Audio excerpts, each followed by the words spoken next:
তোমাদের মধ্যে এমন কিছু স্টুডেন্ট আছে যারা এখন পর্যন্ত পারমাণবিক সংখ্যা, পারমাণবিক ভর এবং আণবিক ভর এই তিনটে টপিক সম্পর্কে ক্লিয়ারলি ধারণা রাখো না। আমি 100% শিওর দিয়ে বলছি তোমার মধ্যে এই কনফিউশনটা আসে। তো আজকের ভিডিওর মাধ্যমে আমি তোমাদেরকে তিনটে টপিক একদম ক্লিয়ারলি বুঝাই দিব। এর কারণটা কি? এর কারণটা হচ্ছে তুমি যখন রসায়নকে এনজয় করে পড়বা, উপভোগ করবা, তখন কিন্তু এই তিনটা টপিক সম্পর্কে ক্লিয়ারলি ধারণা রাখা লাগবে। শুধু তাই নয়, তুমি যখন বোর্ড পরীক্ষায় বসবা বা বিভিন্ন পরীক্ষায় অংশগ্রহণ করবা অথবা কোনো একটা ম্যাথ ক্যালকুলেশন করতে যাবা, তখন কিন্তু এই তিনটা জিনিস সম্পর্কে একদম পুরোপুরি ধারণা থাকা লাগবে। তো চলো শুরু করে দিই। প্রথমে আমাদের আছে পারমাণবিক সংখ্যা, যাকে আমরা বলি হচ্ছে অ্যাটমিক নাম্বার। কি বলি? পারমাণবিক সংখ্যাকে আমরা বলি হচ্ছে অ্যাটমিক নাম্বার, অ্যাটমিক নাম্বার। এবং এই পারমাণবিক সংখ্যাকে যখন আমরা রসায়নে লিখতে যাব বা বিভিন্ন জায়গায় প্রশ্ন দেখব, তখন এই পারমাণবিক সংখ্যাকে একটা বিশেষ সংখ্যা জেড এই অক্ষর দ্বারা কি করা হয়? প্রকাশ করা হয়। এবং পারমাণবিক সংখ্যা হচ্ছে কোনো একটা মৌলের পরিচয় ধারণ করে। কোনো একটা মৌলের কি করে ভাইয়া? পরিচয় ধারণ করে। তার মানে এই পারমাণবিক সংখ্যা হচ্ছে এমন একটা জিনিস যেটা হচ্ছে কোনো মৌলের আইডেন্টিটিকে নির্দেশ করে। অর্থাৎ পারমাণবিক সংখ্যা চেঞ্জ হলে মৌল চেঞ্জ হয়ে যাবে। এখন প্রশ্ন হচ্ছে পারমাণবিক সংখ্যা কাকে বলে? পারমাণবিক সংখ্যাটা হচ্ছে কোনো একটা মৌলের নিউক্লিয়াস যে আছে, এই নিউক্লিয়াসের প্রোটন সংখ্যা হচ্ছে পারমাণবিক সংখ্যা। কি বোঝো নাই? আচ্ছা চলো একটু এক্সাম্পল দিই। ধরো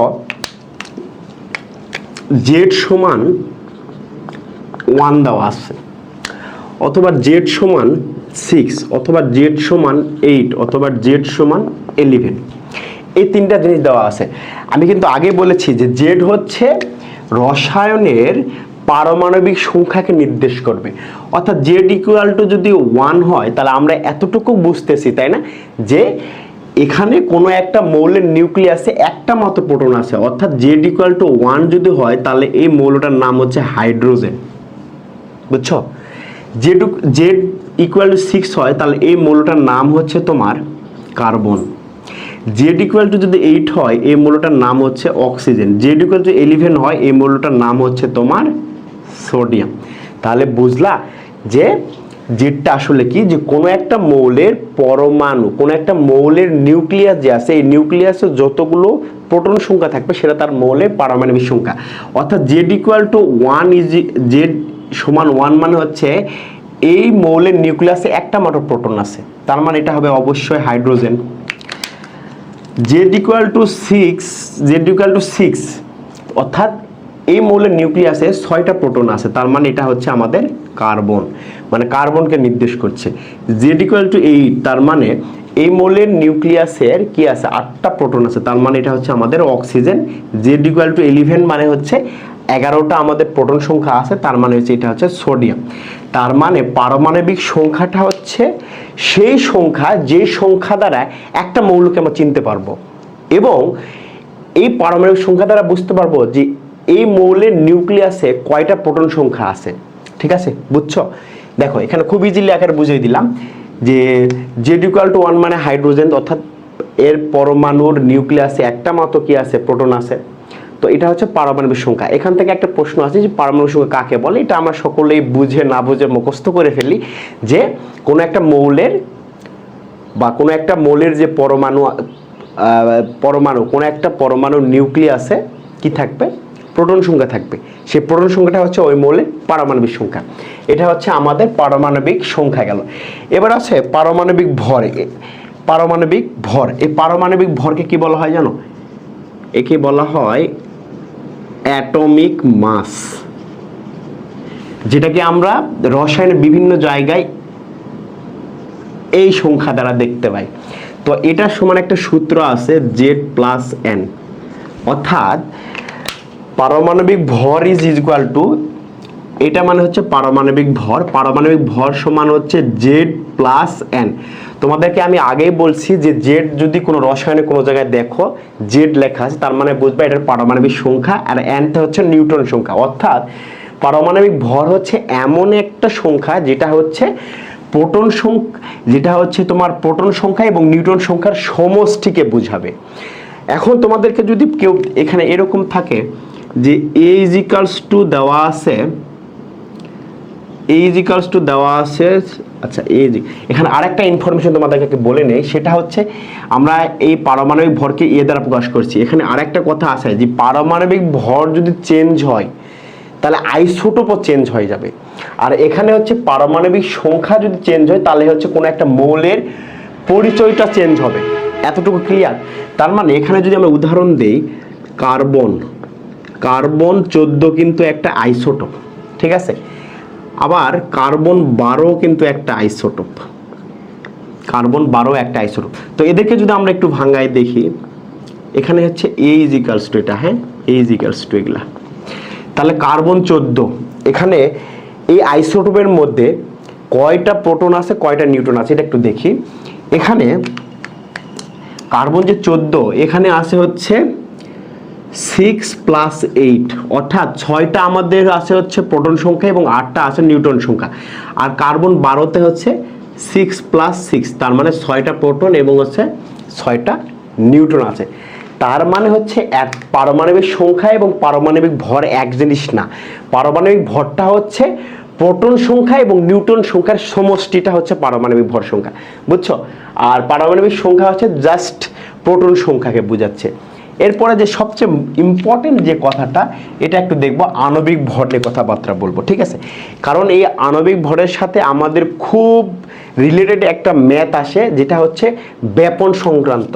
আর এই ব্যাপন সংক্রান্ত কনসেপ্টের জন্য আমাদের আণবিক ভরটা একদম ক্লিয়ারলি জানতে হবে, কারণ আণবিক ভর কম বেশি হওয়াতে ব্যাপন কম বেশি হয়ে যায়। তো আণবিক ভরকে আমরা একটু দেখি। আণবিক ভরটা সবসময় অণুর ক্ষেত্রে প্রযোজ্য, এটা মাথায় রাখবা।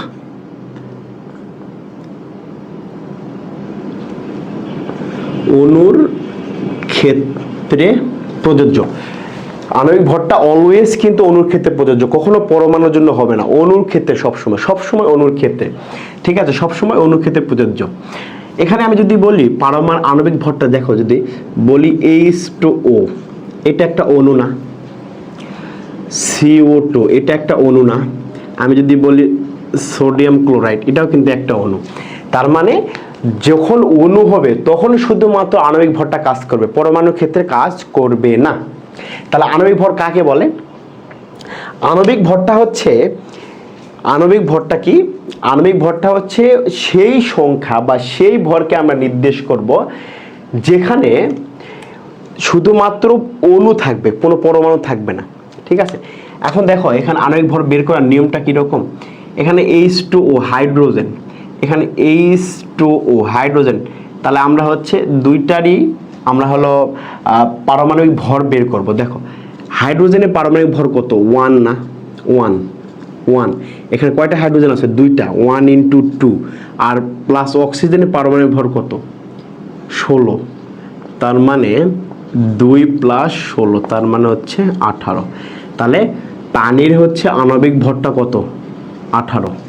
আমি যদি কার্বন ডাই অক্সাইড দেখি, সেম আসবে, কার্বন ডাই অক্সাইডের সেম আসবে।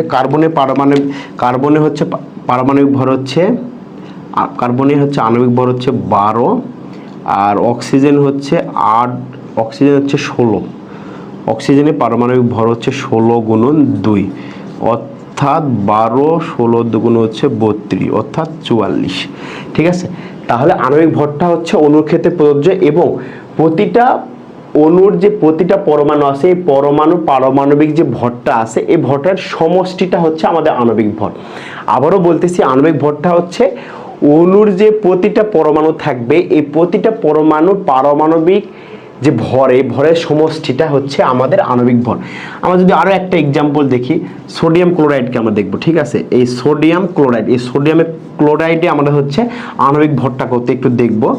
সোডিয়ামে হচ্ছে 23, ক্লোরিনে হচ্ছে 35.5, অর্থাৎ 5 × 3 58.5, এটা তার হচ্ছে আণবিক ভর।